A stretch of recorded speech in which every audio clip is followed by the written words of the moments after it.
আজকে রাত এখানে একদম সন্ধ্যার আকাশে ডাউনার বা নদীর পাড়ে ভাই ভিউটা দেখো ভাই, জাস্ট মনে রাখার মতো ভিউ ভাই।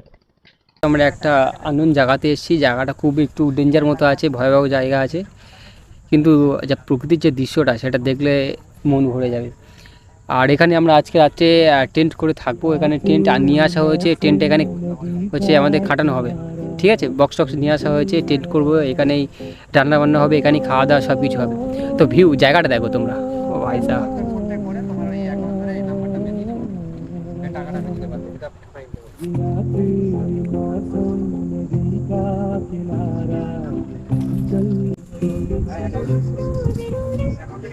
This is very crazy bro, এরকম ক্রেজি ক্রেজি ব্লগ এরপর থেকে এই চ্যানেলে আসবে, আর সকলে ফলো করে রাখবো। রিটার্ন করবো, তো আগে চলো ক্যাম্প থেকে একটা কাজ শুরু করি।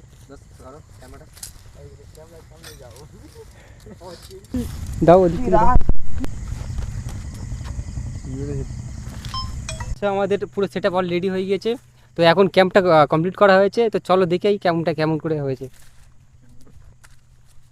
ও ভাই সাহেব, আজকে রাত এখানে, ও এটাই তো বলে র অ্যাডভেঞ্চার ভাই। তো দেখো আমি এখানে এরকম আমাদের ক্যাম্প নিয়ে আসা হয়েছে চারটে ক্যাম্পে আমরা এই 4-5 জন মিলে থাকবো। এক একটা ক্যাম্পে একজন করে আমরা থাকবো, ঠিক আছে। এখন আমরা খেতে হবে, তো তার জন্য একটু সমুদ্রে যাব, গিয়ে কিছু ওখান থেকে মাছ টাছ ধরবো, জাল টাল সাথে নিয়ে এসেছি, আর অনেক কিছুই নিয়ে এসেছি। তো সমুদ্রে ওখানে গিয়ে ওখান থেকে মাছ টাছ ধরে আনবো, তারপরে বনফায়ার করে ওখান থেকে আমরা একটু মাছ পুড়িয়ে সেটা খাবো, এবং রাতে পুরো ভিউটা তোমাদেরকে ব্লগের মাধ্যমে তুলে দিচ্ছি। তো ব্লগটা পুরোপুরি দেখতে থাকো, লাইক করে দাও। হ্যাঁ, ছোট ছোট গুলো ভাঙো, বেশি বেশি বেশি। হ্যাঁ, কিছুক্ষণ পরে ক্যাম্পটা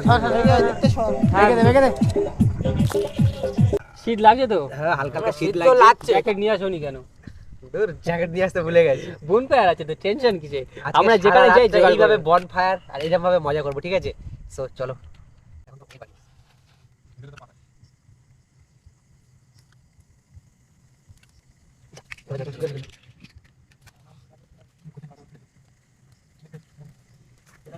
ও চলে গেছে ও আমাদের বনফায়ার রেডি হয়ে গেছে। একটা আলাদা এক্সপেরিয়েন্স, ঠিক আছে। পিছনে আছে নদী, আর এখানে আমরা ক্যাম্পিং করেছি। তো সব বন্ধুরা এখানে আজকে থাকা দিতে হবে। ও দারুণ লাগছে, দারুণ। দেখা লিস্টে হাজার দেখাবো। আমরা প্রথমেই বনফায়ার করেছি, আজকের দিনেই প্রথমে করেছি, কিন্তু এত সুন্দর হয়ে উঠতে পারিনি। ও ফার্স্ট, এটা আমাদের ফার্স্ট বনফায়ার আছে আর এরকম একটা জায়গা থেকে। জঙ্গলের বন্য প্রাণীরাও যাতে না আসে, এবং আমাদের হচ্ছে যেন খুব বেশি শীত না লাগে, তার কারণে জ্বালানো হলো। অনেকক্ষণই জ্বলবে, আরও কাটেনে রেখে দেওয়া হয়েছে, আবারও করা হবে।